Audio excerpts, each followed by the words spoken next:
Allegiance to the flag of the United States of America and to the republic for which it stands, one nation, under God, indivisible, with liberty and justice for all.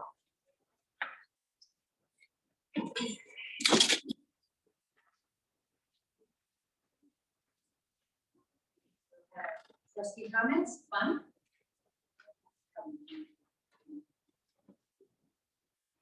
I just want to welcome everybody back to school, our teachers and our staff that are coming back. I got to spend my time volunteering this morning at LMS for the 6th grade orientation. We finally had a lot of good stuff. It was really good. Well, I went to the teacher workshop on Tuesday and Wednesday. I don't have a voice. I'll shout. Okay. Welcome, everybody. I was able to go to the teacher workshop on Tuesday where the teachers are designing performance staff for our kids so that the kids will meet standards and rigor and there's going to be uniformity and clarity. So, and the teachers were really enthused. So it was good to see a lot of the teachers and all the principals working together to develop performance tasks that are related to Common Core subjects. And so they're getting ready and they're getting in the groove. And then today I was lucky enough to go to both TDS and LMS for their 6th grade explorations. It was great to see all the kids. They're so excited to be back, and the staff at both sites where they're showing them the school sites, talking about all the procedures and stuff, and all this positive energy. It was really kind of cool to see all the kids ready for school, positive energy, happy to be back on campus. So it was really energizing for me to see all the kids there. And see all the construction going on. Kudos to all our employees and stuff that are getting schools ready for kids and to all the new facilities that are going to be there to help serve them. Yeah, I want to echo all that. Looking forward to a new year here this year, and welcome back to all of our staff. And thank you for all the hard work you've done over the summer, our summer school folks. That was awesome, but also looking forward to this year. So, yeah.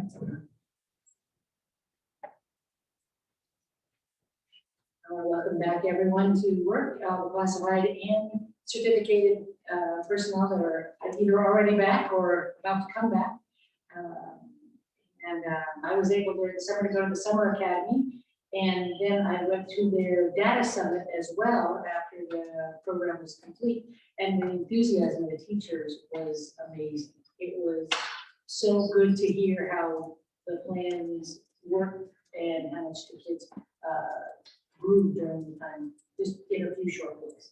I was also on Wednesday at LMS for the alignment calibration work, and that was also to see the teachers with their energy was great.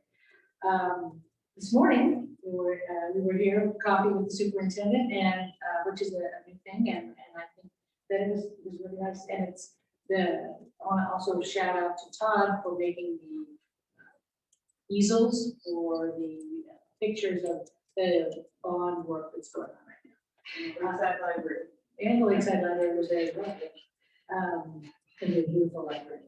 I was also at TDS in Lakeside Middle this morning, and kids were having such a great time. It was just so neat to see kids back and having a great time.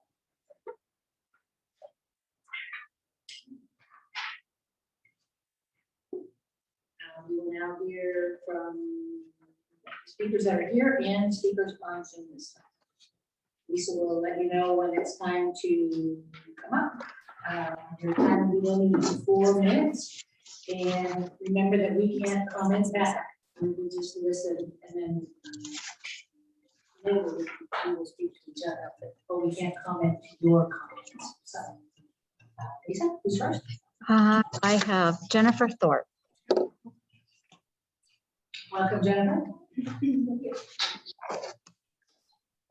Introductions are not necessary at this point, and honestly, I can say without question, I'm really appalled by the previous board meeting's absolute lack of care and concern, transparency, and obvious disregard for the parents of the children that attended this district. You lost more students that day than we did the previous year combined.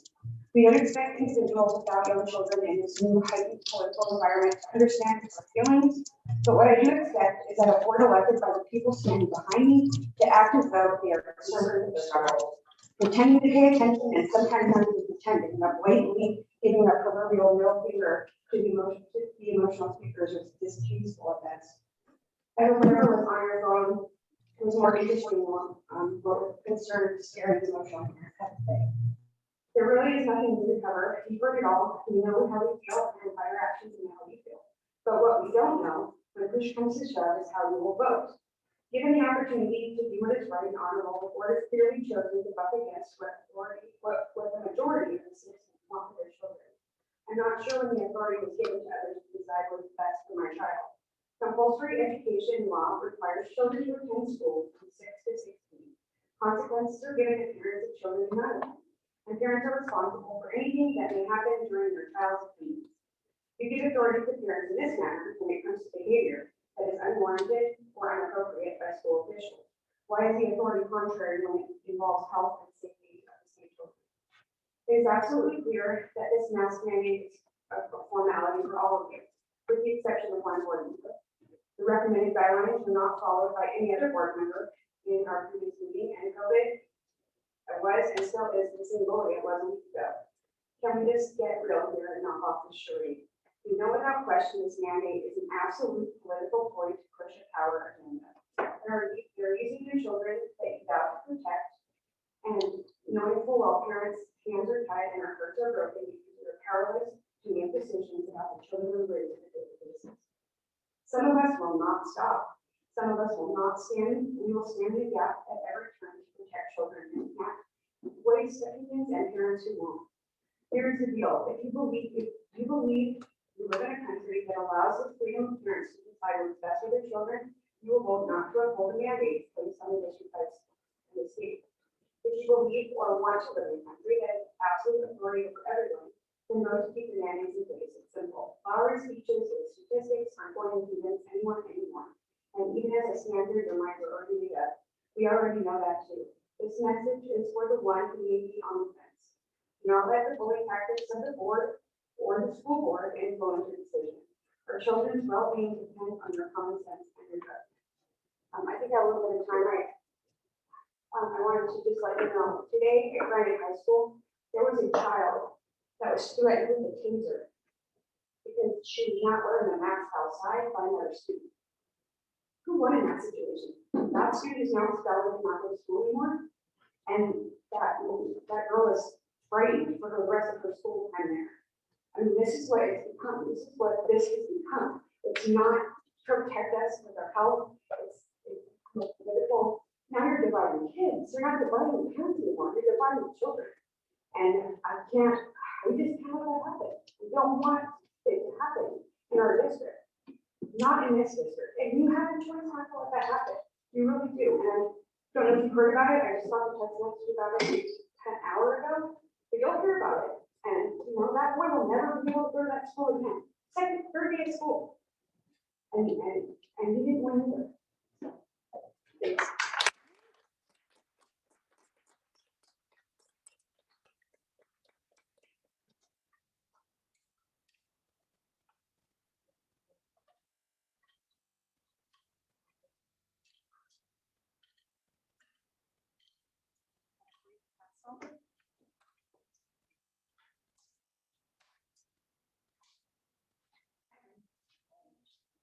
Good evening. You've heard all the facts, all the data, and all the stats. If you still think masks are good for our kids, then you haven't been listening at all.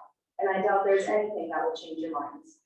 Yesterday, the governor announced new school guidance that include the mandatory vaccination of employees if they want to keep their jobs.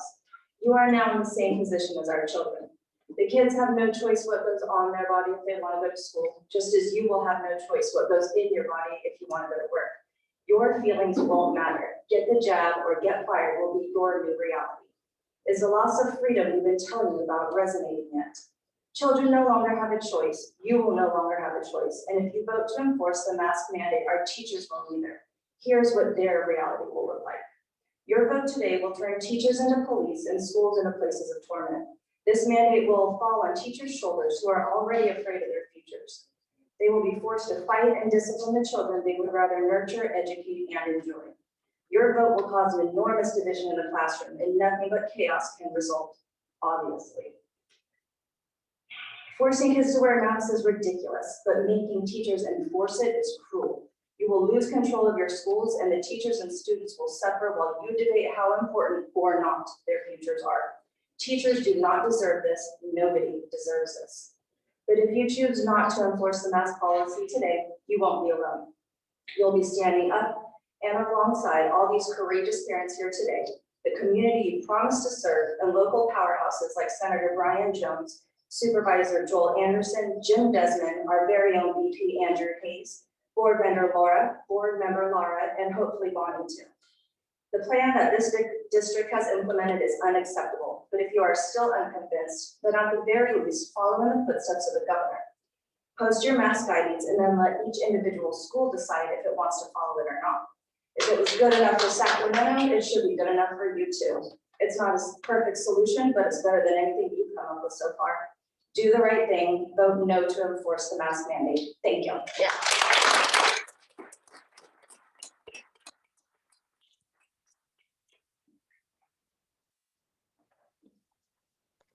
Okay, I'm going to pull in Felicia Walton. Hi, Felicia. Hi. Oh,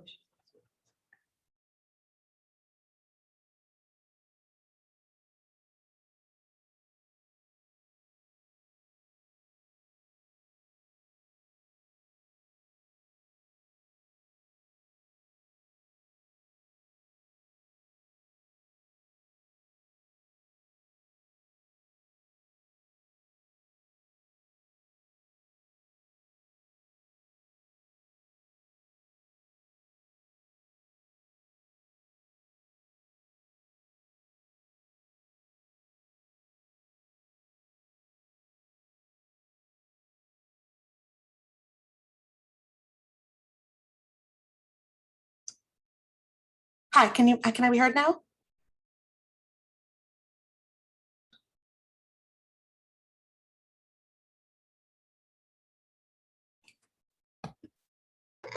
Yes, we can hear you. Hi, my name is Felicia Walton, and I'm a Lakeside resident and a parent of 2 children in the district. I'm calling in today to express my support for following CDC, AAP, and CDPH guidelines requiring masks for children in grades K through 12. While I wish this was not a topic up for debate, last week's meeting proved otherwise. Until all children can get vaccinated, masks remain a well-researched solution for lowering the risk of getting COVID. Children should be in school, and we should all be embracing the measures that can keep them safe. Thank you for your time.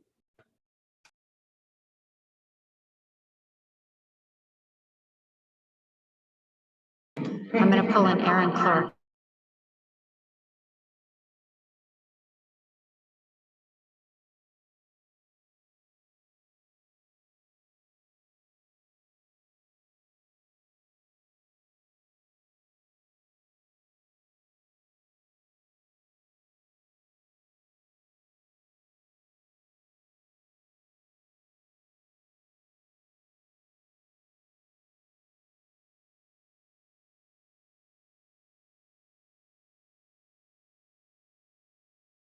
Lucas Hills neighborhood, as residents who have requested to openly use the field. And I want to thank Erin for returning my call yesterday. It's been a long time trying to communicate with everyone, but I understand that there's a lot going on. So I appreciate your call and giving me the opportunity to discuss any questions and answer any thoughts that I had. I wanted to mention for the board to potentially consider a rate cut for the neighbors who use the field.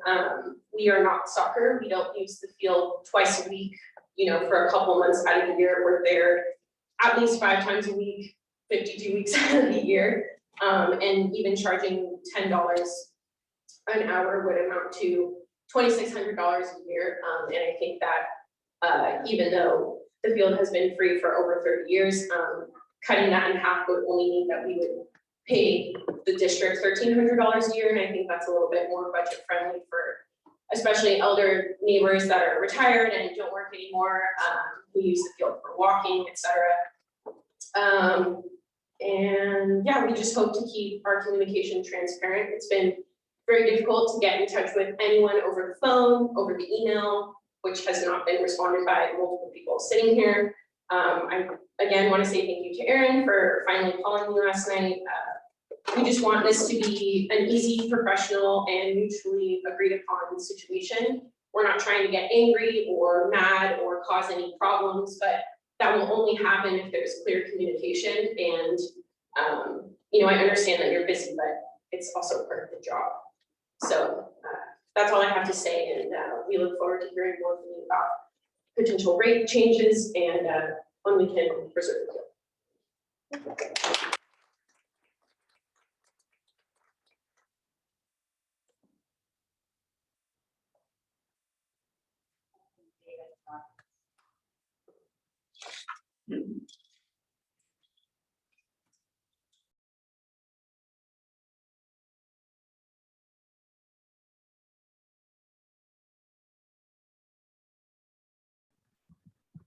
Hi, can you hear me?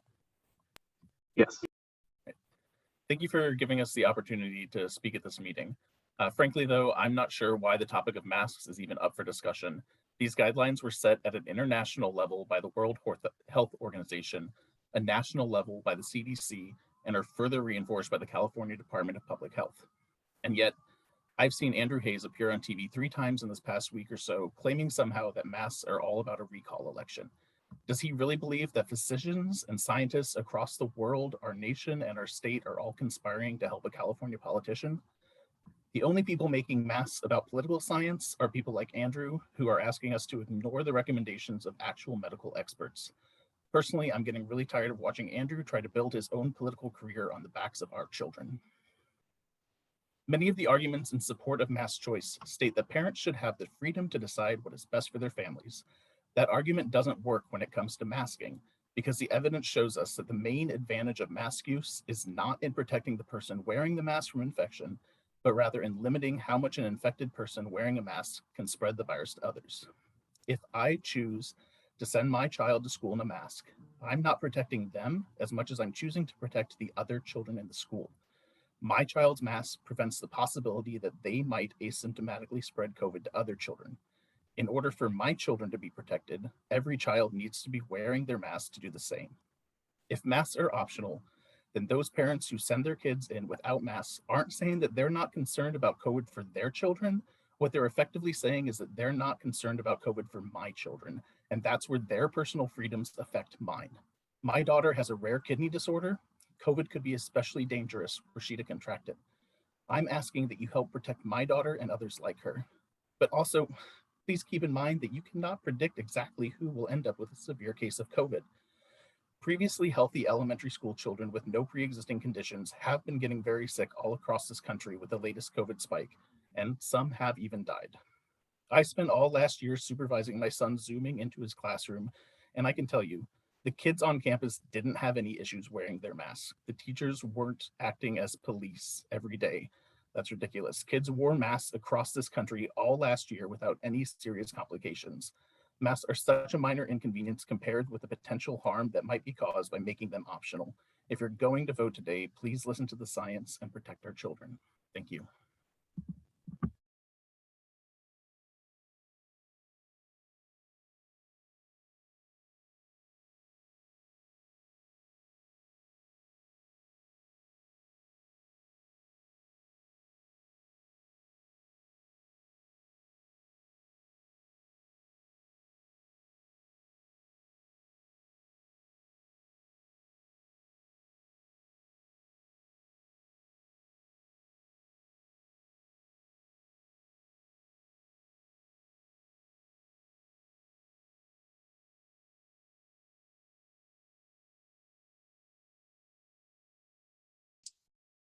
Hi, are you able to hear me? Yeah. All right, thank you. Good afternoon. My name is Jeremy Merrill, and I'm a parent of 2 students in LUSD. I've decided to speak to you regarding the topic of mask mandate enforcement because as a parent and as a veteran educator, I know firsthand the immense responsibility involved in keeping the children of my community safe when they're in my care. Given everything we currently know about the COVID pandemic, and in particular the speed with which the Delta variant is spreading, it would be incredibly irresponsible to neglect our responsibility to protect students while they're in our schools. This isn't just my opinion. It's the opinion of the U.S. Centers for Disease Control, California Department of Public Health, and the American Academy of Pediatrics. These organizations are made up of professionals whose sole mission is to protect the health of others. They have all unequivocally stated that masking is essential to full in-person reopening of its schools. Essential. Earlier today, as part of my required annual educator training, I had to go through my 20th incarnation of a presentation on being a mandated reporter. You're hopefully all aware of what that means. Among the types of abuse that we are required by law to report is neglect. A neglect to provide for a child's basic safety and security is a reportable offense on an individual familial basis. So what does that make it if we're here tonight honestly considering the tacit endorsement of such neglect on a school district-wide scale? To not only disregard the safety of children in your care and loco parentis, another term you should be familiar with, but to willfully do so, what person with a conscience can do this? Regardless, we're all well aware that the requirement for masking indoors on school campuses is a mandate. Mandate doesn't mean optional, it means mandatory. It's right there in the word. This isn't a game to be played for political points. This isn't an experiment, as some folks like to pretend. This is required of you. Your goal was full reopening of schools. The state's goal, full reopening of schools. Even the CDC, CDPH, and AAP all want full reopening of schools, but all of them state that in order to do so, masking must be in place. But let's see how it's going in places where they've made masking optional. In Mississippi, 5,000 staff and students are currently quarantining already, and it's only been 2 weeks of schooling.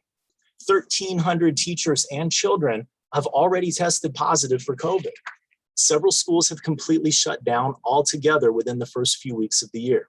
In Tennessee and Louisiana, they are completely out of space in their children's hospitals. Literally, they're already at capacity. The head of Children's Hospital of New Orleans called opening schools without masking, quote, a formula for disaster. Louisiana's governor is now trying to reinstate mask mandates there. In Arkansas, there are only 2 ICU beds remaining. The governor is now trying to reverse course on his previous thing where he banned mask mandates. In Texas, children with COVID are being airlifted hundreds of miles away from their hometowns due to a shortage of hospital beds being available. Is this the kind of sickness we want in Lakeside? Do we want our schools to shut down again? Do we want the constant uncertainty of notifications and testing and quarantines and class shutdowns and school shutdowns? Do we want to have the weight on our conscience when a child... Thank you, Jeremy. Your time is up.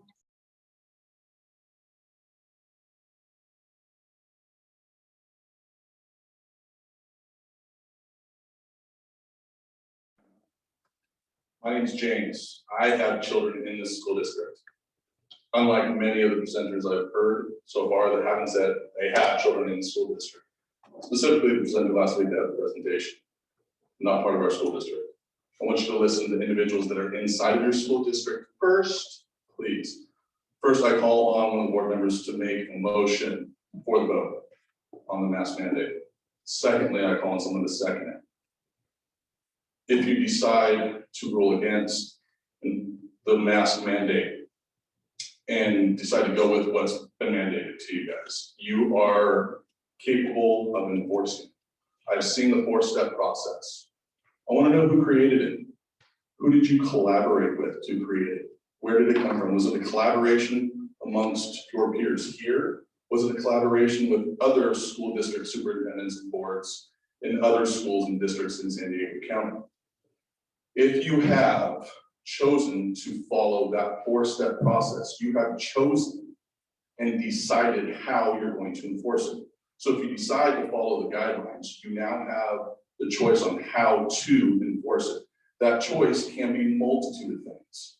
Strict enforcement, follow the 4-step process, send an email to the parents. look the other way, your choice on how to enforce it. So at this point, moving forward, tomorrow when I find out what the vote is, I'd also like some sort of follow-up email from the superintendent on if you're going to decide to follow 4-step enforcement and how you're going to, not how you're going to enforce it, because that is actually your choice. In addition, I'd like you to hear one of our United States congressmen talk about a lot of this COVID mask mandate stuff with the rest of my time. Thank you. Say absolutely not. Not this time.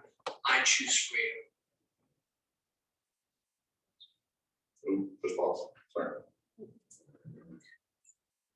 It's time for us to resist. They can't arrest all of us.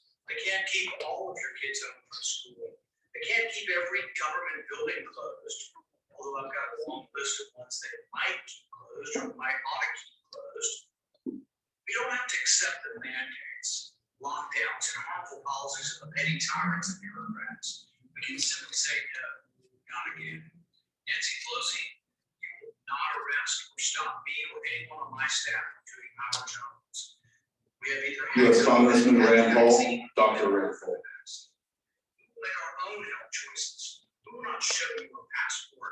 We will not wear a mask. We will not be forced into random screenings and testings so you can continue your Trump with power, reign over the Capitol. President Biden, we will not accept your agency's mandates or your reported moves towards lockdown. This video has been taken down from YouTube already. I had it saved on a separate site. It's already been removed from YouTube. Why is that? Standing up to the powers that be, the agencies that people have been speaking of, the CDC, California Department of Public Health, AAP or AAD, whatever it is, those have all been captured. They're corrupt and captured. Okay, so people can talk about whether they're going to follow the CDC. Well, what is it this week? What was it last week? You guys have the right to choose how you're going to enforce the mask mandate. So I'm assuming that it's going to go that way. But please take into consideration putting the mask on this little one, what that's like, what kind of respiratory issues she's going to have. So I'm going to come after you if she gets one. Thank you.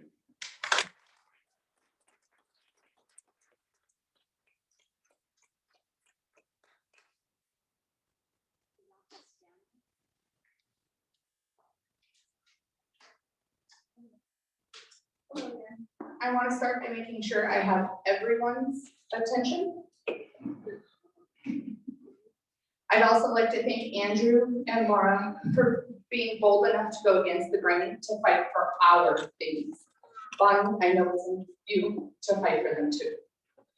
Last week, we parents walked in thinking we were here to take a stand and help board members realize that mass choice was the best for our lakeside schools. Instead, we were greeted with, thanks for talking, but tonight we are here again, proving to you that we are in this fight harder than most of you on the board, and we are begging you to set the bar. Why is it that other states are sending their children to school with smiles, not masks? Wake up. When you took your position in those chairs, one of the underlying duties is to protect our children. Stand up, board members, set the example. Make the other schools wonder why they are still listening to the political BS and using our children as pawns as a benefit purely for themselves. Make the other districts question, why are they folding instead of fighting for our children? Let me present it to you differently, in a way that I saw online and thought made complete sense. If you offer me a pair of scissors, but the scissors couldn't cut paper, I decline those scissors, not because I'm anti-scissors, but because I'm not interested in things that don't work and do what they're supposed to do safely. We parents are not anti-mask, but here we are almost 2 years later and they still are not effective in their purpose. So we are here today to ask that you let the parents decide what is best for our children and vote and enforce mask choice.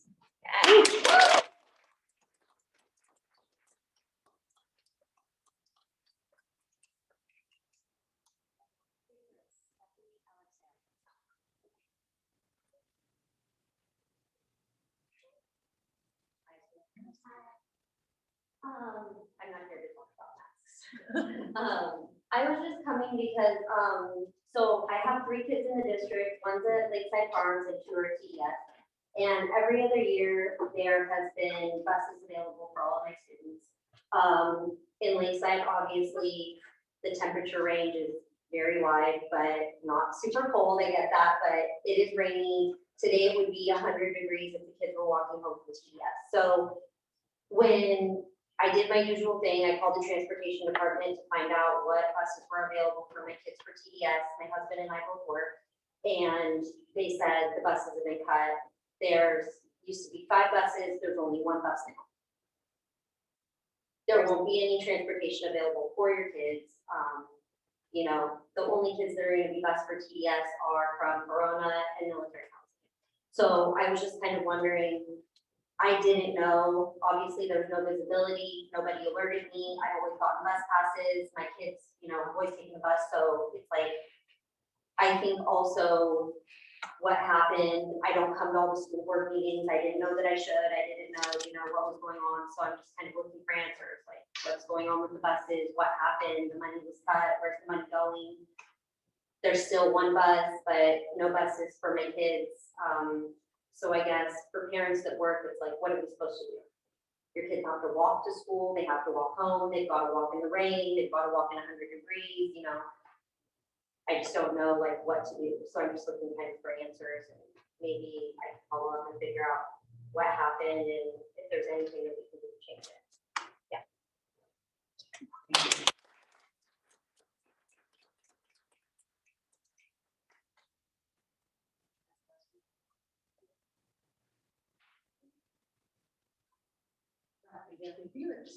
Principal at the charter school.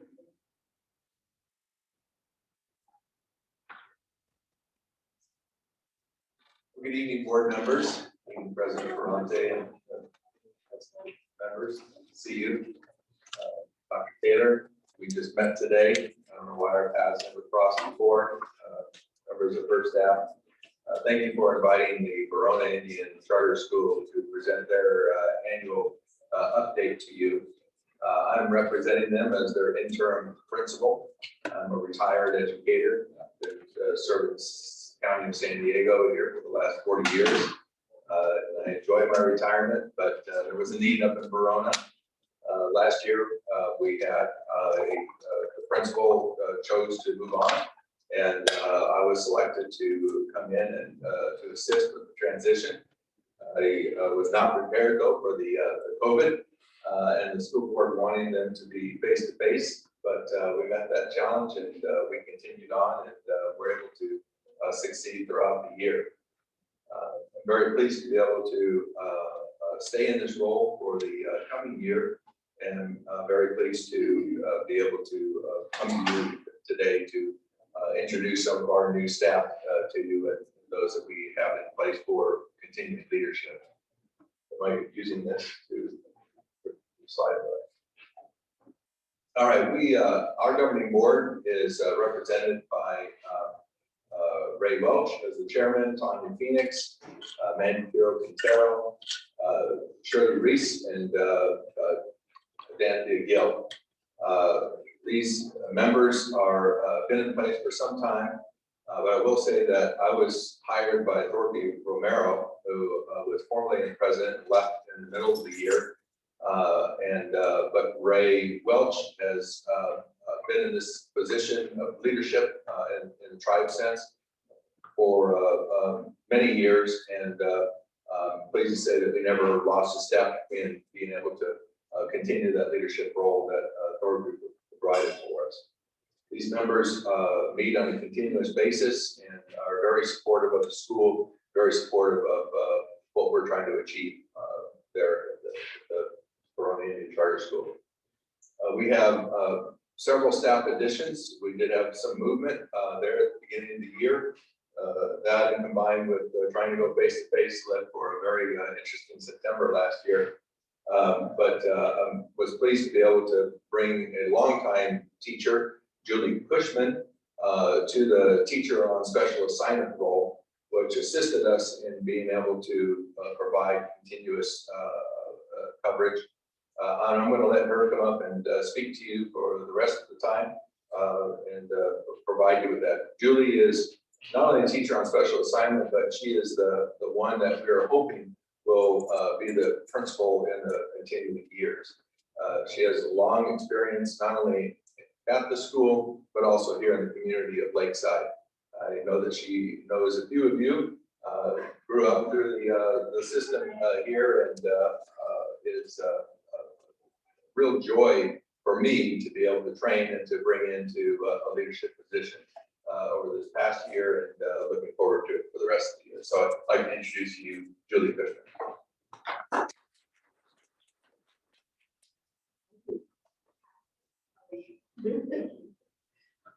Good afternoon. I'm, as Dr. Felix said, Julie Cushman, and I'm just going to kind of continue with the presentation. Lisa Hanuka, who's pictured up there, was our new register attendance clerk that we brought on in September. She's just kind of grown into the position. She is fantastic. She has a photographic memory and is a huge addition to our office. We also had to bring on extra staff this last school year because we made the decision to go in person starting out of the gate. And we knew that we had to keep our kids separated in cohorts. And part of our, not problem, but part of the issue we had to deal with was we have 3 huge combo classes, 3, 4, 5, 6, and 7, 8. And we had to bring on the extra staff to help with that. We brought on Adam Kosib, our PE teacher. We had Christine Ludoff for PE or for science, Mary Kerman and Rob Rowland as enrichment teachers. And we also brought on Nina Fernisi. I think some of you know Nina is our family resource coordinator. And we brought on Kathy Gerstenberg for our SPED director, and we had to bring on extra help with campus. The kids separated at recess, and we brought on Matthew McGinn and Brittany Ramsey. So plenty of staff to help with our cohorts and keep things moving smoothly. Just this button? No, it's the one. Okay, sorry. New staff for the upcoming year. So we've done some shifting, made some changes. Kathy Gerstenberg comes to us from Westmont Union High School District. She's got over 20 years of special ed experience. Michelle Lincoln is our new first grade teacher. She is very familiar with the East County and also with Verona. And Wes he was a substitute here in Lakeside for about 4 years. He's taking over my classroom, the 3rd and 4th grade classroom, and then we're bringing back Nicolette Montano as an instructional aide to help with our special education department. Enrollment changes, we really have had no significant enrollment changes. We've been pretty steady. Actually, this year, we actually have waiting lists for 3 of our classes. So we are have 3 classes that are full, and the rest of our classes are probably about 95% full. So enrollment, we are moving right along there. We do have set class maximums for our K through 2nd grade classes. They're at 16, and then our 3 for 8 are all combo classes, and they are capped at 24 students. That was a goal of our school board, was to keep the classes small. Our academic achievement. So we sat and we wanted to compare how we looked from fall 2019 to 2020, which was going into our COVID year, to how we looked going into this school year. We wanted to see what kind of learning loss there was. And we focused mostly on NWA and math testing up there. So we took and we looked at grades 3 through 8, and if you guys look at the chart, we didn't see much learning loss from fall of 2019 to fall of 2020. The kids, we had them online, it was a quick pivot. You know, one day we're in the classroom, the next Monday we're online, and math was a little bit harder concept for the kids, but the reading, they flew, they did great. And for the 2021 school year, we've seen growth. We've had them in person, and you kept the growth and we've kept them learning. So. Our attendance rate. So our average daily attendance is pretty consistent through all the grade levels. We know that we've had in the past an issue with chronic absenteeism. That is why we brought Nina Kamisi on board. She has been a huge asset for our school. She's respected by a lot of our families. She's helped a lot of our families. And since we brought her on in January, our chronic absenteeism went from 86% to 92%. And so it's the kids we had with the chronic absenteeism was 86%, and in April we're at 92%. So she's made a huge, huge impact on our families with chronic absenteeism. And moving forward, we're retaining Nina again this school year, and we're implementing a new program called Leader in Me, which I'll talk about when I get to one of the last slides. That's to increase our student engagement. Our fiscal overview. We are a very sound school district fiscally, and we understand that. I can't look to the past, I can only look to the future of where we're going. I know that I have a staff of teachers up there that are phenomenal teachers. I want to keep them, I want to retain them, I want to reward them. So Monday we are going to our school board to present a new salary schedule for both classified and certificated staff. So, and we've got a lot of programs that we're putting in place for our kids. So keep moving forward with that. Reopening. So we actually had to push our school opening back. We were supposed to open in August during the 2019-2020 school year. We, or the 2021 school year, we waited till after Labor Day so we could make sure we were ready to go back in person. A lot of things that we put into place, the improved sanitation protocol. We went to a block schedule with our combo classes. K-8 still followed our regular schedule, but our combo classes were all block schedules. That way we could have all of our kids on campus at the same time. We established the cohorts and lunch schedules were all separate. We required the face masks indoors and outdoors, and restricted our visitors on campus and implemented the health screenings and health check-ins in the morning. One of the things that we liked coming out of COVID was the way we released our kids. We actually had parents that were picking up the dates, so we got to see parents, and some parents that we had never seen before, that they either picked their kids up at rec.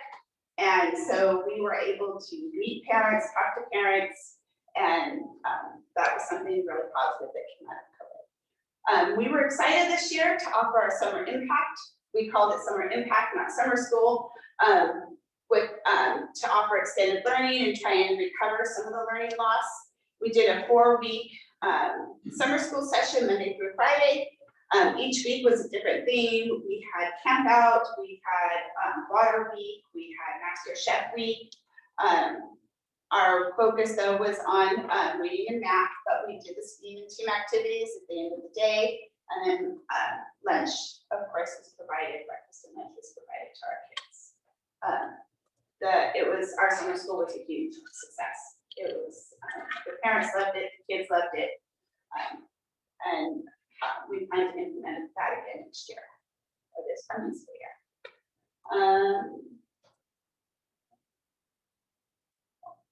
So some highlights for our school year. I think our biggest highlight for the school year was that we came back full in-person learning. We had the kids on campus, and that for us was huge. We got to bring on some new team members. There were some changes that had to be made because there were staff that was brought on due to COVID. The biggest thing for our staff and our teachers was that we saw the kids every day. We got to see their faces, we got to know how they were feeling. We got to have conversations with them, and that was huge for us. The implementation of the health and safety protocols that we can continue on into the future. We have placed a huge emphasis this year on physical health and well-being of the whole person, the whole child, for both our staff and the students. And then, like I talked about before, administering the new release procedure. So that was a lot of positives that we got to take advantage of. Looking forward, we are doing Infinite Campus. I know everybody's changing to Infinite Campus, and Lisa in our office has been going through trainings all this week.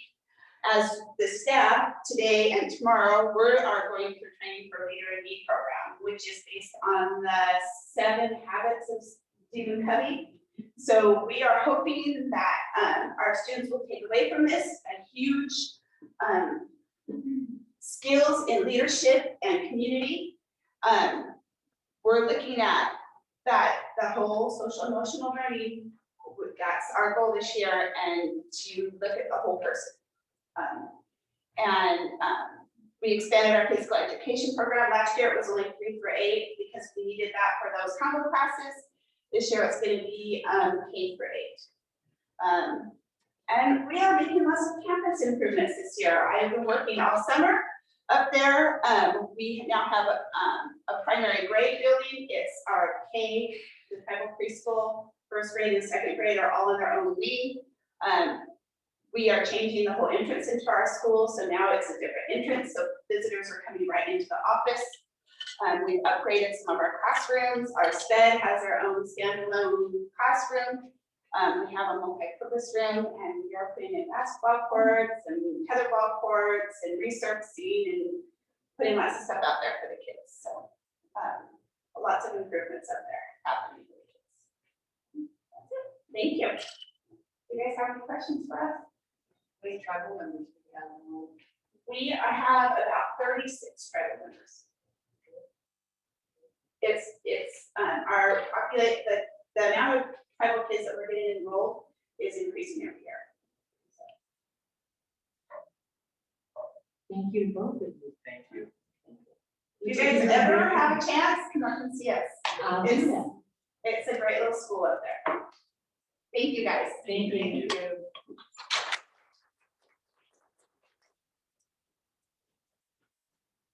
And Garcia will visit the 45-day budget update.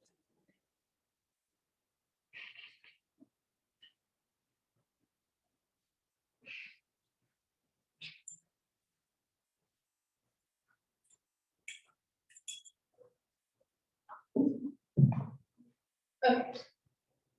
This is our 45-day budget update for the current school year for 21-22. Governor Newsom signed the state budget on June 28th. So today is the 45th day after he signed the budget act. Just as a quick reminder, we presented the adopted budget and the board approved that back in June. So this is the second point that we're seeing this budget, and we will make multiple iterations throughout the rest of the year. So there's 3 main changes that we made to our budget based on what was approved in that budget act that we did not have in the adopted budget back in June. The main one is that we added a 4.05% cost of living adjustment to special education. Previously, we were using about 1.7%. We were waiting on estimates from our SELPA because the special education funding comes from the state into our local SELPA and then gets distributed from there out to the member districts. So we had to wait for an estimate from them. And then if you remember, I discussed that the state unemployment insurance rate had skyrocketed last year, and we had to increase our budget substantially for that. In the final iteration of the state budget, the state is making a contribution to that unemployment pool on behalf of school districts, such that it reduced the employer rates from 1.23% to 0.5%. And also in the budget, we are receiving a universal transitional kindergarten planning grant. So the universal TK begins to phase in next year in the 22-23 school year, but everyone is receiving a one-time planning grant for that in this year. So in addition to the changes that were based on the state budget enactment, we also had some local changes. Things change in the budget all the time. So we also made a couple of local changes, so I'll explain those as well as I go through the changes. So for revenues, you can see that the overall impact is very minimal. So between the 45-day and the adopted budget, we're just adding about $70,000 of revenues to our budget. The federal sources, and this is the one that we had to make a change here that was not impacted by the state budget. We are now projecting about $500,000 less in federal revenues. The reason for that is simply due to an accounting change related to federal COVID funds. So we did it exactly the way the California Department of Education asked us to do it in the adopted budget. In the middle of July, they sent a letter to all school districts saying, oops, we made a mistake. We can't recognize those federal revenues in that manner. We have to make an accounting change for that. So simply what it means is that we can't recognize those federal COVID funds until we actually spend them. So as I had explained previously, we're getting these one-time influx of COVID funds and we're going to spend them over the course of the next several years. So when we spend them, we'll recognize the revenues. So we had to make a reduction here in the budget for that accounting change. We are expecting about $254,000 in state revenues, and that is where the TK planning grant is booked. And we also are recognizing increased projections for lottery funds in that line as well. And then on the local revenues at $326,000 is that increase in cost of living adjustment for special education. And then moving on to expenditure changes, just a few minor things here. First, under classified salaries, we had to add about $80,000 back into the budget. We use a software program to project all of our salaries in the budget, and it was a new program that the county office provides for us this year. And we worked through a lot of glitches, and we went over it, reviewed it one more time. It just missed 2 salaries in there that didn't get added because they were vacant at the time, so it didn't pick them up. So we're adding those in and recognizing those in the budget. And then the $183,000 reduction to benefits, that's where we're seeing that unemployment rate lowered and achieving a savings in our budget. So there's a few things that were in the state budget that are kind of pending at this time. We need more information before we're ready to add them to our budget. So I have them here on this slide. That is the Expanded Learning Opportunities Program. We think we're getting approximately $1 million, but we have not received exact apportionment amounts from the state yet. They have not released those, and we're waiting for information, more information on how to read the rules on how to spend that money too. So we have not added that to the budget. There's also a new special education early intervention grant that we think is about $450,000. And then we will also be getting some funds for kitchen equipment and training for food service staff. But remember, everything related to food service goes into the cafeteria fund, separate in the state from the general fund. So when we get more information, we'll go there. So likely we will be adding these additional programs and grants at the first general in December to the budget. By then we should have enough information. So this is just a snapshot of the bottom line of what those changes mean to us. I have the adopted budget numbers at the top and the 45-day on the bottom. If you look at the combined change in yellow, really very little change overall. But when you look at the breakout between unrestricted and restricted, that's where you see big changes, particularly in the restricted. So you'll notice we are beginning balance. We thought was going to be 8 million. Now it's only 3 million unrestricted. And that's just because those COVID funds, we thought we were going to recognize them right away, but now we're going to recognize them over time. So our revenues and our balances are dropping in the restricted part of the budget. And then just want to point out that in the unrestricted part of our budget, we are projecting a surplus at this point in time. And because mainly due to the unemployment reduction in expenditures, the surplus has increased from 1.5 to about 1.9 based on the 45 day. And that results in a projected reserve percentage of 16.61%. So what comes next, we've been talking about, that's very critical to our district, is that we're gonna monitor student enrollment counts this month and next month. Some schools right now are definitely trending upwards, and some schools are, just pretty stagnant. So we'll have to continue watching those and hope that we see a pickup in enrollment. We're continuing and working right now to close the books that will be presented to the board at the next meeting in September. And they will just continue to adjust and refine this budget as we head to first interim in December. And that is it. Do you have any questions? What was the unemployment rate before it went from whatever it was? It was 0.05%. So even going to 0.5 is still an increase. Absolutely. Just a quick question. So on the restricted funding from when we had our previous presentation, the change is because of the federal rate. Yes. So we can assume that as time goes on, that's going to change that total. Yes. We're still going to receive all of those funds, and actually in some cases we have actually received the cash. We just, on our financial statements, we just can't recognize that receipt of the revenue until we spend it.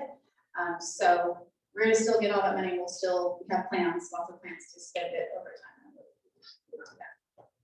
Did our PERS contribution and STIRS contribution, they go up this year, or did Yes. they stay the same? I can remember. They absolutely went up this year, both of them, and the state did not provide any relief just to employers on those rates this year. Is it possible they might still, or? No, at this point, the state budget is final, and in future years, they could. Let's push for it next year. But not this year. Thank you, Erin. Okay, so now we need a motion to approve that 45-day budget of the district. I make a motion to approve the 45-day budget. I'll second the motion. Any discussion? All in favor? Aye. Aye. Okay, so now we will hear a public hearing, we'll open a public hearing for the board to hear input regarding the disclosure of collective bargaining agreement and side letter of agreement with the California School Employees Association at chapter 240 for the position of band guard.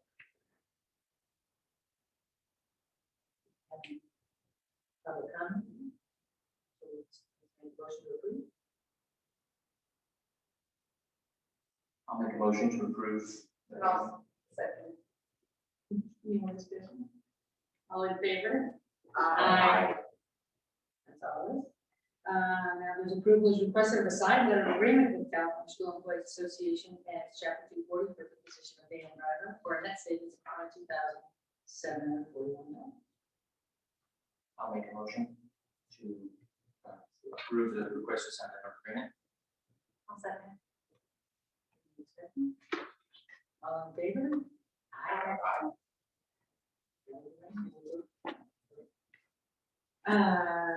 Would someone like to designate that position? I'll designate, Second. Any discussion? All in favor? Aye. That's all. And now, you approve the consent agenda, adopt the consent agenda, is there anything anybody would like? I won't hold you much.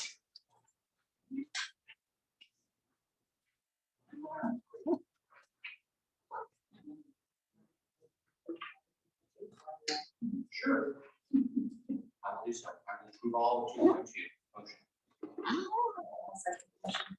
Any more discussion? All in favor of all but 2.2? Aye. Okay, so, Andrew, speak to 2.2. I would. I just wanted to pull it so that we could share some of our thoughts. I don't know, some people may not have attended our last week's meeting where we talked about it as well. And so we added a goal, board did, for talking about how we can sort of market our district, our programs, enhance some of our current programs so that we can attract some families and make some unique offerings to students, maybe career-based, science-based, things like that. So we really want to start looking at those things as a board. And so that's what one of the changes we made. I just wanted to say that I really think that's a great goal for us moving forward. We hear all the time about from people in the community say, oh, I wish we could do this in the district. And I think now we're saying, yeah, let's try it. So I'm excited. Me too. It's great. Hopefully, we get some program in schools. Okay. Anybody have any motion to approve the program? I'll make a motion to approve 2.2. I'll second it. All in favor? Aye. Any opposed?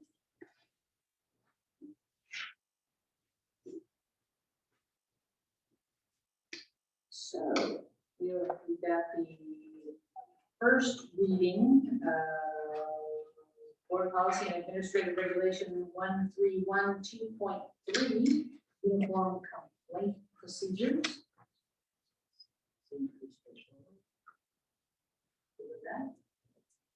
We have the first reading is requested Board Policy 4141/4241 Collective Bargaining Agreement.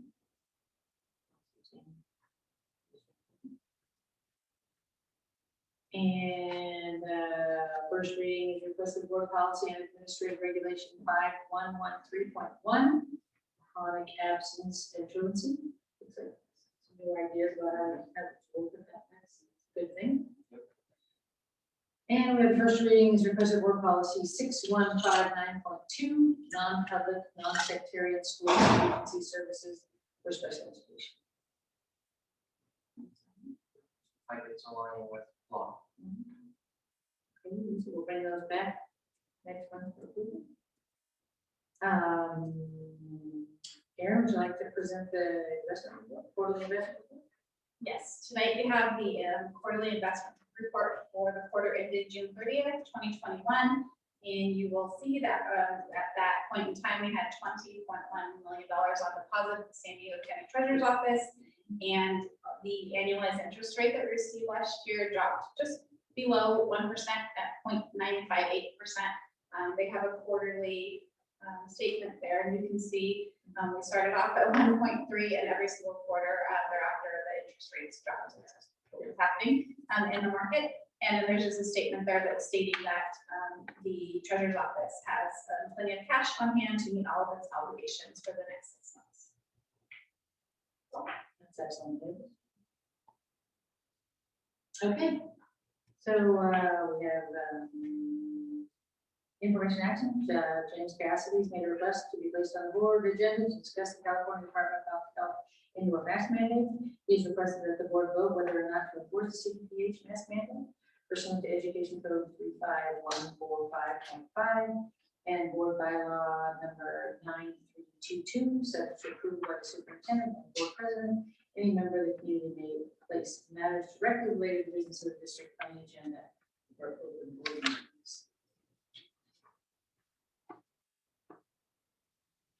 So I'll go ahead and start with, if the board votes not to enforce the mask requirements, there will be significant negative consequences. Staff who follow the law, including the superintendent, will technically be insubordinate to the board. If staff do not follow the law, the district will likely compromise its insurance coverage, incur significant monetary penalties from Cal OSHA, deteriorate its relationship with CSEA and LTA, lose grievances under the safety articles contained in the CDA, significantly undermine its ability to defend against COVID-19 related workers' compensation claims, receive cease and desist notices from the County Department of Health, and to receive such notices, incur fines levied by the district attorney. As an elected official, I cannot expose the district to this kind of liability or fines by voting to the state of health. When the CDPH changes their recommendations or the court's rule that the CDPH doesn't have the authority to require masks, we can again revisit that requirements. Until then, I see no choice but to uphold them you know, fiduciary duty to the members of this community to uphold, in order to avoid what could be serious.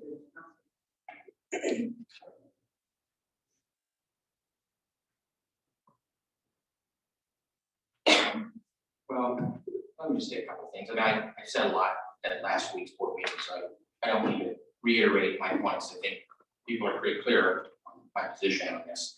I think that when we talk about what we have control of, we are able to offer our parents the ability to choose what's best for their family when it comes to masks. We choose how to enforce that, hence our stepwise process that we have sent to the community and has been discussed by some of our speakers. So, you know, on one hand, so as I mentioned last week, I'm working on a letter, and I've sent a letter, I'm working on a letter. I have board members from across this county, 7 right now, 2 more I talked to today, who are joining me on pushing on the CDPH for clarity on some of this stuff that was mentioned, because truthfully, their guidance has gone back and forth. And so that's what we have to do. And we have to focus on making sure that by them not having or saying to us that, well, we really don't know how you should enforce it, but you should enforce it, maybe remove the students from the classroom. Well, our job is to make sure they get a quality education. And, you know, for me, when I was in Lakeside School, sitting in those seats, I believe that, you know, students should have that same option I did. And we need to make sure we provide that to them, not send them home, not force them to go home because their parents decided that, you know, made a decision. That is their decision to make. And it's not my job to get in between parents and their kids. So I believe that what we can do is talk about our enforcement procedures and how that can look. Those are the things that we should be looking at. And by the way, my letter to CDPH, as I read last week, asks about some of the things we don't know about. One, which is the independent study issues that we're facing when we move a student, but we can't force students into independent study. They may choose it, but we can't force families and students into independent study and parents to take that choice. We can't make them do that. So that's not clear in the law at the state. And so this is a mixed bag, you know, and so to me, allowing for parents who say, and I've maintained this through the entire pandemic, that parents have the right to choose what's best for their families. So they can say, look, we wanted distance learning, they could have had distance learning. When we were in the school closings, they could have distance learning, they could have had hybrid. And then we have whole person instruction. And we said that parents should have choice. That was our goal. So in this case, it's similar. Wearing masks, if the parent wants them to, I am good with that. I think that's great. I think it's what they get to choose for their child. My parents got to choose to put me in this district, and I'm grateful. So my parents, it was their choice. And so I think it's important that we look at that and say that if parents don't want to have their student wear a mask, because they know how the mask may impact them. I don't. They know. And I'm not going to tell them how to make decisions for themselves. So I just want them to have the flexibility to choose what's best for their family. So I maintain that. My letter to CDPH, by the way, like I say, I have 7 school board members right now, 9 as of this morning. And I have, since I launched the petition, I have over 150 signatures of parents on this to go to CDPH and say, we have these questions. So I'm still working on that, but I think we have to talk about how our enforcement is going to look here, because that is what's within our purview. We can look at how we enforce it, and you look at other districts around this state, they are analyzing how to enforce it. They are looking at those things. While we hear that Cal OSHA says those things, Cal OSHA also applies to staff, not necessarily students. So that's another point of clarity that we need. So this is all things that are coming down to us with no guidance from Sacramento. And so I think we need that, hence why I'm asking for that in that letter and working on that side of it. But I'm also, I believe, in hearing from parents all over this district that they want to have the right to choose the best for them and their family. And by the way, that's implied on both sides. I hear parents saying, look, I want my student to wear a mask. If you want it, I want it.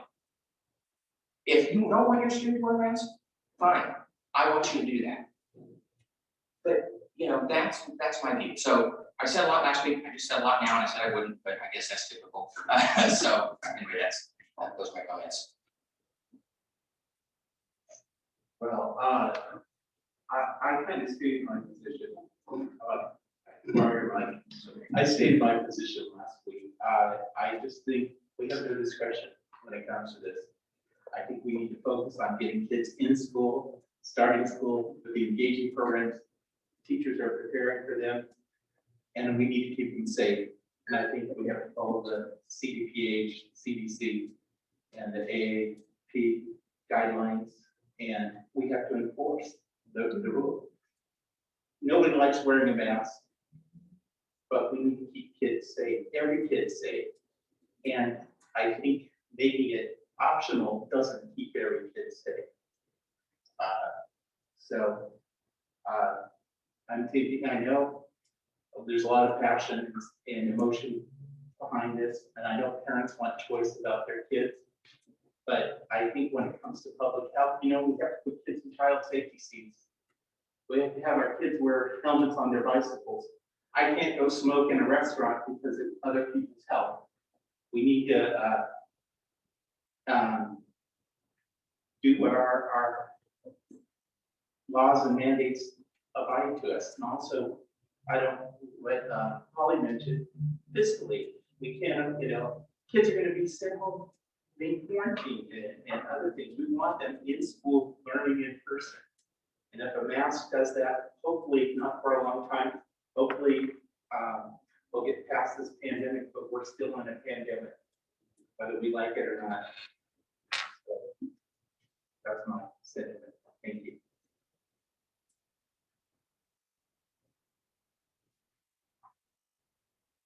I have very strong opinions on it, but I also had the opportunity, I sat in a couple of very good meetings this week with doctors at Radius Children's Hospital, with the San Diego County Board of Education, with attorneys for the state, and I had a lot of good information that was presented.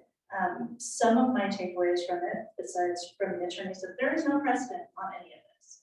So it's very hard to say this is going to happen when there's nothing that you can cite to say this is going to happen.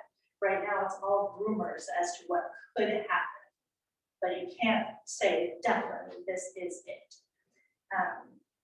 One of the other big ones that I pulled was the reason for masking.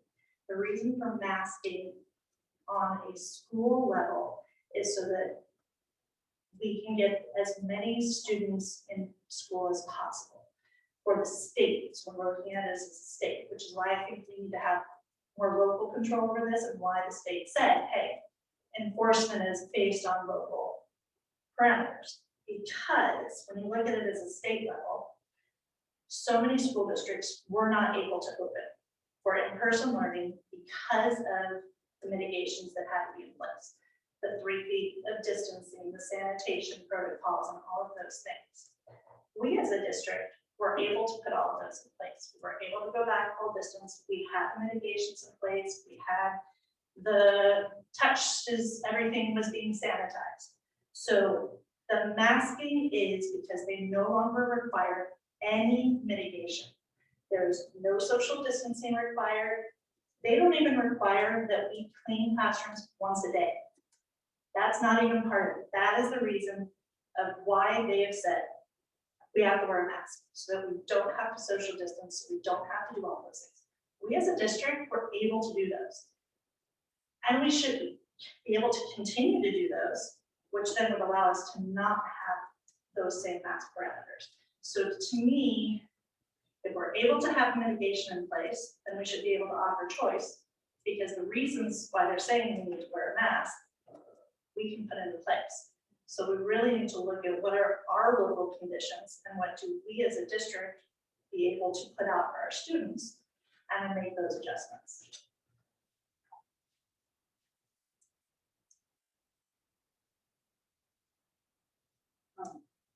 Now, I spoke at the last meeting about masks, and I do too have strong opinions, and I've shared them all with my board members so that they know how I feel about masks, and know how I feel about Lakeside, and know how I feel about this job. I've been doing this for 14 years, I think I've been on the school board, 14, 15 years. I love doing it, it's my passion. Love the community, my family's going to be here generation after generation because the reservation isn't going anywhere. So I just, I understand emotions are high and, you know, it's a tough job and I truly told everyone, I think last time that I'm not wearing a mask tonight. You know, I'm not wearing a mask. I've been vaccinated. My husband is vaccinated, but he has to wear a mask at work, even though he's vaccinated. So I just think that we're in some difficult times. And for me, I spent, and I know all of my board members here, this is not really new for us. We spent lots of time talking to people. I've reached out to mentors, asking subjects, talk to other districts. So, you know, it's a tough decision. But I know I'm the official and we'll see what we have soon. Well, all of us but Laura.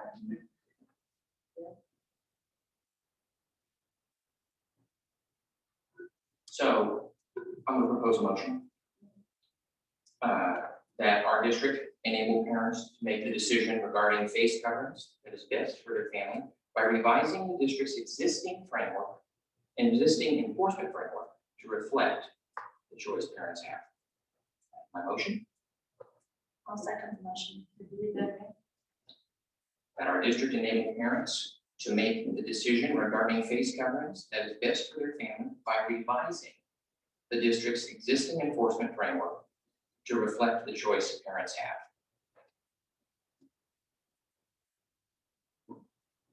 I made the second.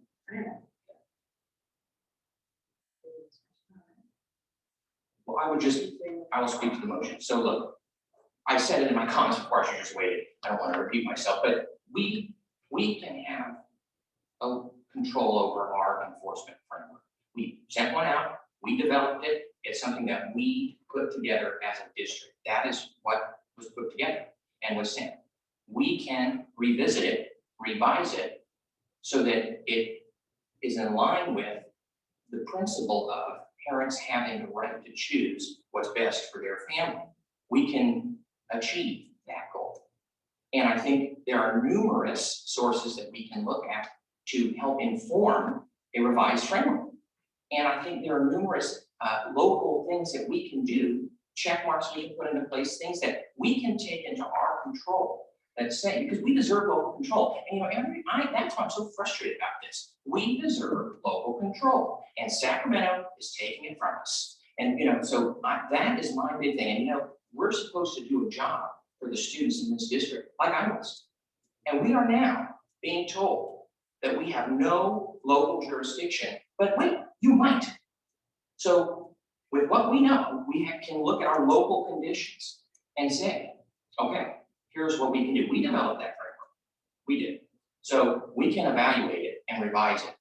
So those are. Andrew, do you think that this board wouldn't have done that anyways? Would what? I'm sorry. Do you think that the board would have done that anyways? Do you think that we're not going to the minute we can and the minute, I think that I'm serious. Sure. Do you think that we're the board that's not going to do that? I would say that that's true. Here's what I would say, is that we have flexibility at this moment to look at our enforcement framework. What I don't want to see is a student going home because their parent chose for them to not wear a mask and them not getting a quality education that they're entitled to in our state constitution that they deserve. So, and frankly, you know, those are things that we're entrusted with, and Sacramento's taking it from us. Yeah. So this to me allows for us to look at our enforcement framework that we had put out, that we had talked about, revise it based on some local conditions, and use some sources that we can go and look at and discuss and make sure. We would already done that. All you have to do is tell us. There are existing. Were you asked about consulted on the enforcement? Because I wasn't consulted on it. enforcement. So were you consulted on the enforcement? We talked about the enforcement together. Not everybody, all. Well, ahead of time, right, You had the opportunity. but we didn't craft it, yeah. Yeah, I was charged with creating enforcement, and creating that enforcement, I worked with CMT, I worked with the Mesa Spring Valley. And so ours is much more lenient than theirs. So, but yes, and I send it out to everybody for input. And I believe we can revise it further. That's my belief. Well, and that's what I'm saying. So rather than your motion, let's not, which doesn't speak to the enforcement, it talks Yes, about it that. does. It talks about the current enforcement framework that we have in place in the district. We have an enforcement framework that we sent out, that we said this is what we're going to do.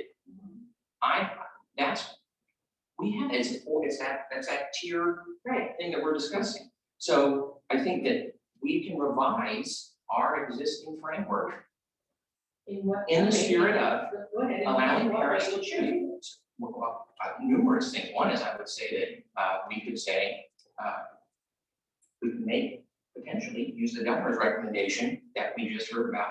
That's an idea that we didn't know about, that we could say, hey, look, how can local site conditions and look at this? That's one. Another one to me would be is simply making sure kids are not sent home. Because in our current structure, that's where we're moving towards. I don't want to see that for our families. So that would be, that's why I say we can revise our framework. And that is my motion. That's what it is. And I believe we should do that. That's my motion, so that we can ensure that parents who want to make a decision for themselves, for their students, can do so. That's At this point, the mandate is that they were. the mandate. This is something else I can push you back on. There is no precedent or case law for any of this. The mandate specifically states. I've read the health code. I've read the health code, and it is vague at best on this. But it is the law. But it says Not no law. masks, Not law. it says masks. So it says specifically in the CPH that masking is there when there are no mitigations. It specifically says with no mitigations. So there right there can be open for interpretation if we have mitigations. We're able to do them, and we're able to do them all last year. I think the intent is to get as many kids as possible in the classroom. And so the intent is to get as many kids, and I think that's the intent of all of us. We want kids back in schools with teachers and seeing the interactions like I saw today at both middle schools with teachers and kids. The thing that is what the CDPH said is wearing these is going to get us that. And besides that, I don't think we have discretion with saying they don't have to wear masks or giving parents options that your kid can come with no mask. And the other thing is, I don't think we have an option with enforcement. It tells us that we have to enforce that mandate. There's Just how, not that we don't have the option not to enforce it. We just have- So, that's not what I read either. no, I don't get that either. Your motion is giving parents the choice to mask or not mask. I don't think we have that power to say, we should give you the try to mask or a mask. It's how OSHA piece affects employees of the district. Right. So really it gets to, they really at that point need to be looked at separately. You have students, which fall under one category, you have employees, which fall under Cal OSHA. So you can look at them differently, but Cal OSHA also, for the coverings under, for any of their things, you have to be able to trace that, because it's all under the workman's comp, is that it has to have been contracted while working. So you have to look at that as, you have to be able to contact trace and finally say that they specifically got it while in the classroom or while on campus, or any of those to even trigger. Which could very easily happen. But it hasn't happened yet.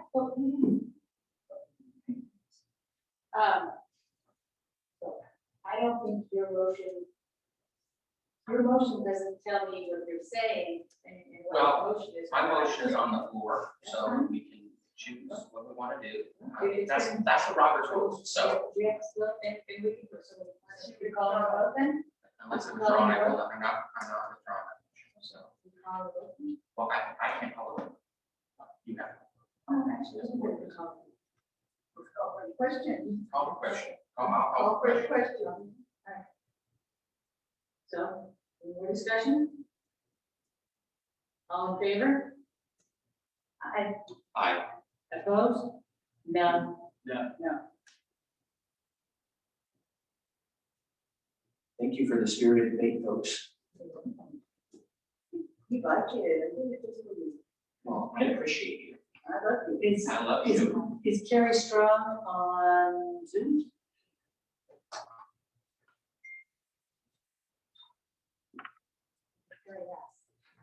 No, that would be Carrie Strong. Maybe.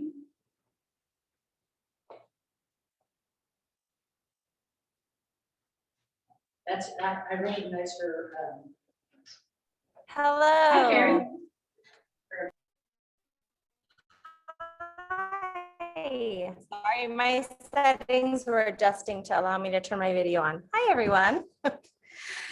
Okay, well, I'm Carrie Strong to say hello as the LTA president. As many of you already know, I'm new to this position this year, but I am not new to Lakeside or to LTA leadership. I've been around our district since 2006. I am really looking forward to working with the school board and the district leaders and continuing this throughout the next years of my term. I know that this year, like last, is going to present itself with new and familiar challenges. And it is my charge as president to ensure that we face these challenges armed with facts, data, practical application, as well as a really healthy dose of reciprocal respect for the collective knowledge and expertise that all of our educators in this district possess. Through doing this, I am really confident that our school board is going to be able to continue to build back the trust with our employees that we once had and that we have been working on this last year. I look forward to communicating with each of you in the near future, and I invite you to reach out to me anytime. And do know that I will always give you honest and candid feedback, which will represent the over 280 LTA members that we have in our district. And that's all I have to report to you tonight. We're looking forward to being back in person with all of our students next week.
the TDS multi-purpose room modernization won't be complete until October. So they are securing the area, blocking doors and things like that. So it is safe for when kids return next week. However, there's a new portable building that will be the food serving area. That will be ready for the first day of school. And there's a brand new portable classroom there as well. That will be ready for the first day of school. So just the multi-purpose room area will be locked down and secure until it's ready in October. And then also at Lakeside Farms and Lindo Park, those construction projects won't be complete until February. So they're also working to secure all those areas. So it's safe for the kids to return on Thursday. The maintenance and operations department is working hard on all kinds of miscellaneous little projects to get ready for the first day. And the child nutrition department served its last Wednesday drive-through food distribution yesterday.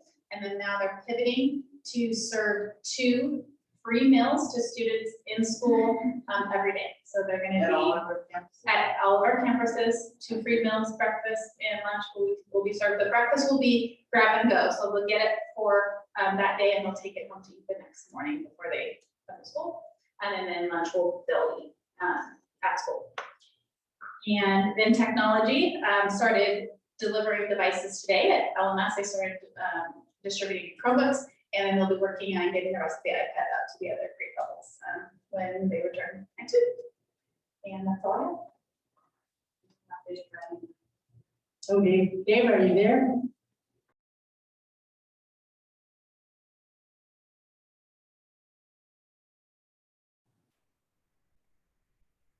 Hello, board. Can you hear me? Yep. All right. Sorry, I was completely unprepared and I was not ready. I'm in the garage doing a project, so listening to the board meeting. Thank you, board and staff. I appreciate it. We have been working hard and diligent to get everything ready after summer. I know in our department and maintenance, we have been extremely busy with a lot of moves and getting things prepared. A lot at TDS, Lakeside Farms. Those schools are coming along very nice. Just interviews and orientations and getting people set up to get going here for the beginning of the school year has been extremely busy for, I think, all of us. I don't have a whole lot at this time, and that's about it. And we're ready to hit the streets here on Thursday and get things going for our kids. Crew out there working hard.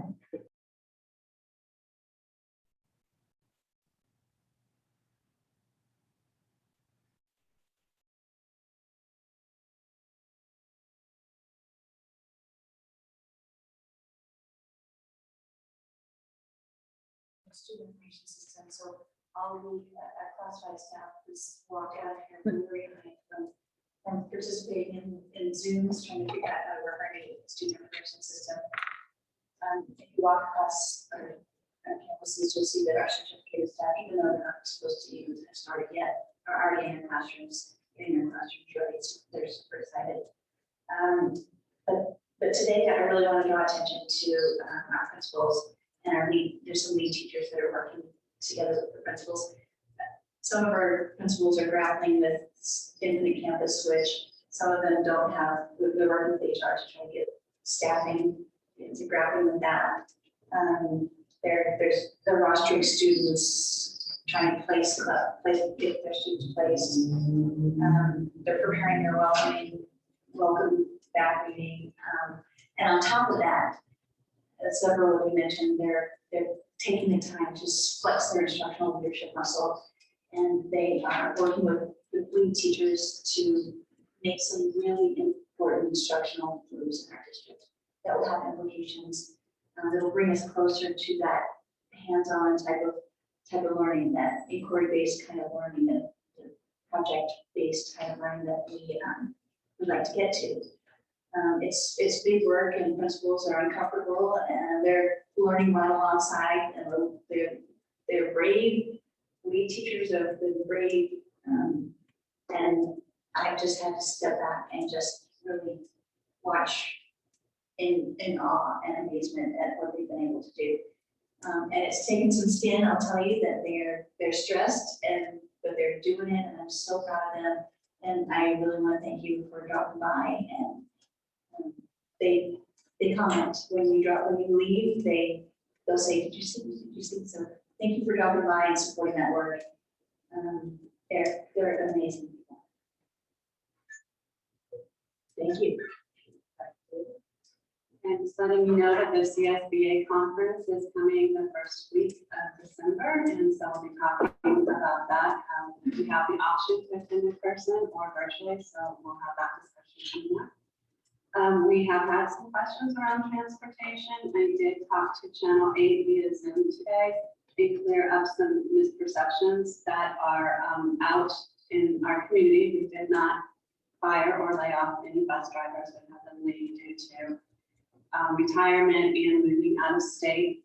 And so we are working, Aaron and Todd and I are talking about some workarounds for those parents that have been impacted by this to soften this blow a little bit. So we have those in place. If there's anybody in the audience listening, I encourage you to go to the district website, choose transportation and put your name on the list. We have a wait list there. So, and we have some other things that we're working with to try and help our parents. We had a meet and greet today. That was one of the things I wanted to do was have meet and greets with the community. I plan to have at least 3 a year. One thing, it was really fun. So we had the library here and we had all of our poster boards of our projects going on. Thank you to Bonnie and Holly for coming and being with us during that time. So we had some really good conversations with parents and it was really an enjoyable morning.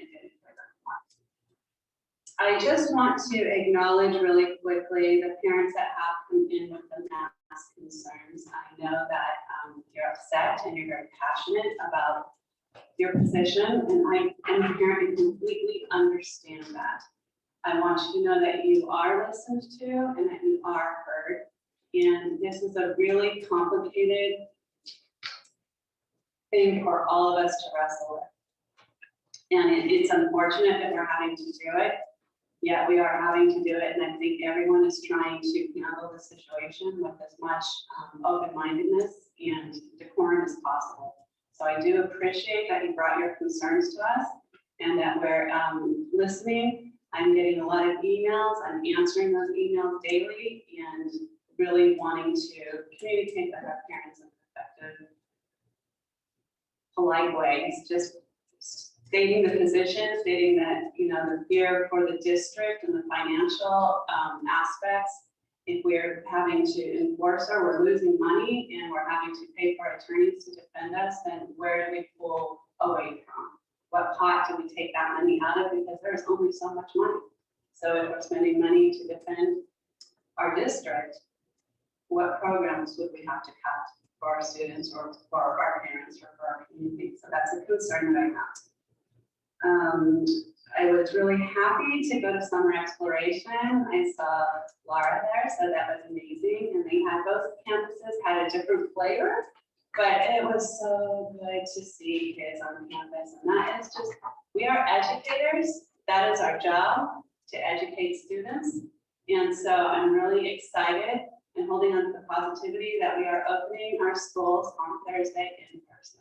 So yay. Do you think it'll be long before volunteers can get back on campus? Because, you know, I like to volunteer. I know. There was a discussion that we had with the principals. Thank you for that question. And so right now we're feeling like it's always, we're starting a little bit tighter as our cases are rising in San Diego. We are in a hot spot here. So as the cases rise, we're starting a little tighter. It's always easy to let go over the reins, but I would hate to take that opportunity away from a parent. So as soon as we get the, you know, things start stabilizing, then we can look at that. Rhonda, I wanted to follow up with you, talking about the 2 campuses today. There was a different flavor, but what was really cool is kid leadership on both campuses. We saw the kids lead the other groups of kids and really taking, you know, leadership role the tutus was hideous. The tutus. The tutus are cute. Yeah. It was a lot of fun. It's a great program. My niece always planned something, some kind of art and craft, and when she went there at TDS, the summer inspiration, because they let the teachers will let you plan. I mean, they used to when she did, so she got to plan what activities she wanted to do and with her friends, and it was really good. It really takes away from you're going on. They go to campus so much and they walk around that on the first day they really feel at home. And middle school can be really scary. The idea of the positive climate is starting to change the reaction. I think of the paper change around this campus is really great. It was really wonderful. The teachers were very enthusiastic with the students, so that enthusiasm is contagious.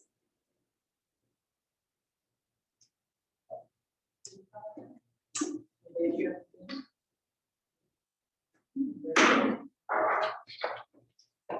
My family,